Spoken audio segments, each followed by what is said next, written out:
An 8-5 win for the Stars as they defeat the Chicago Steel and sweep away the weekend road trip here in Illinois. Joe Norman alongside the head coach of the Stars, Rocky Russo, for Coach's Comments presented by Southside Auto Tech. Plenty of goals once again here tonight, Rocky. You guys producing even more than last night. I don't know if we would have expected that quite to happen, but you got what you needed out of this one, getting the 4 points on the weekend.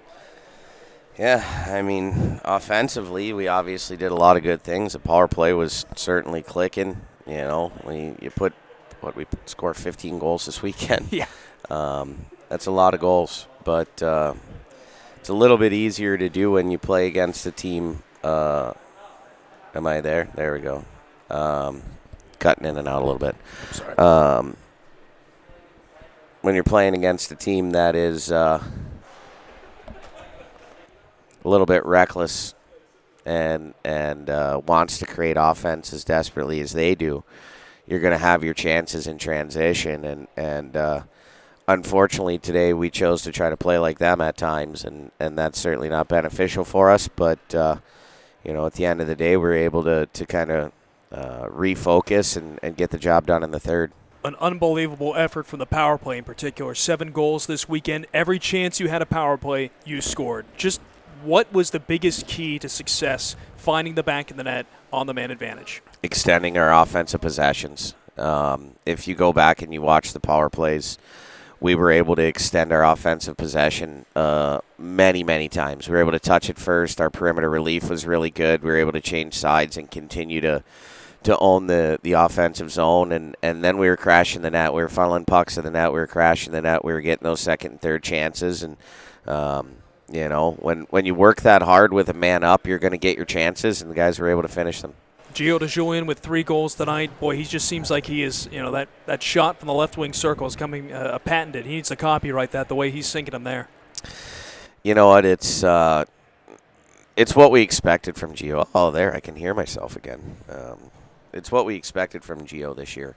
He, he was an overager in prep last year, and we were expecting big things from him, and he had to adjust to the league like any other player, but we knew how talented he was and what he was capable of, and so kind of brought him along slow, let him get his feet wet, let him earn the opportunities that he now has, and they weren't given to him. He earned them, and he did a great job with them, and now he's very much entrenched in playing in all situations and being a responsible 200-foot player for us. And so really happy for him and proud for him to see him have such a big weekend. I think he had 4 this weekend. 4 goals this weekend.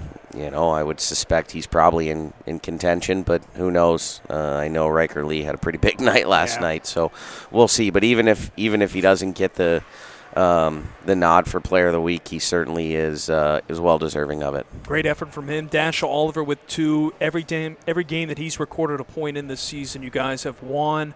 That penalty shot was certainly a strange incident there. Hit off looked like the pad of Parsons, then his glove, and then in. The officials were quick to say no goal, but then the referee was quick to say no goal, and the linesmen were quick to say you should point and call that a goal because it's a good goal. And there's a continuation element to that, and it's not a scenario where the our player touches it twice or whatever. So it's an easy call. They went in and they double checked and they got it right. It was exciting. I mean, boy, if that call goes the other way or anything, who knows? Because at that point, it was such a huge moment in the game.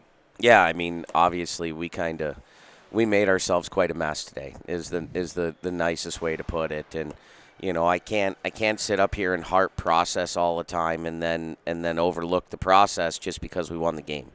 I'm happy we won. Don't get me wrong. I'm not happy with the way that we played tonight, and that's something that we will address on Monday. We're not going to ruin the mood today. The guys found a way to come out to Chicago and get themselves 4 points, and that was the objective, and they were able to accomplish that, and so we are proud of that. But I would be remiss to say that there's things that we absolutely need to tighten up, and it's very obvious. It is very obvious. Anybody with 2 eyes can see when this team is playing excellent, we don't turn pucks over at the blue line. And when we are playing mediocre hockey, which we did for a large stretch of tonight, we turn pucks over at the blue line. And within 8 to 10 seconds, they are in our net. And it is not a secret in this game, and it is certainly not a secret in this league. The puck has got to go behind the heels of the opponent's defenseman, and if it doesn't, and they're able to transition up the ice quickly, bad things are going to happen. It's what we're trying to accomplish when we get our regroup situation opportunities. It's the same thing they're trying to accomplish, and if you look, the whole thing started to unravel on a blue line turnover, and it continued to unravel because we continue to turn pucks over at the blue line. And so that's a decision that the group has to make. And until we are bought into that, there will be a ceiling on how good we can be. That could be very good, but you cannot be championship caliber if you are willing to turn pucks over, if you are not willing to respect the situation, if you are not willing to respect the bigger element of what you need to do to win games as a team. Like you said, hard to win on the road, but still stuff to work on. Waterloo next weekend, where we'll turn the focus. Rocky, thanks for the time, and we will talk to you next weekend. Thanks, Joel. That's the head coach of the Stars, Rocky Russo, and this has been Coach's Comments, as always, presented by Southside Auto Tech.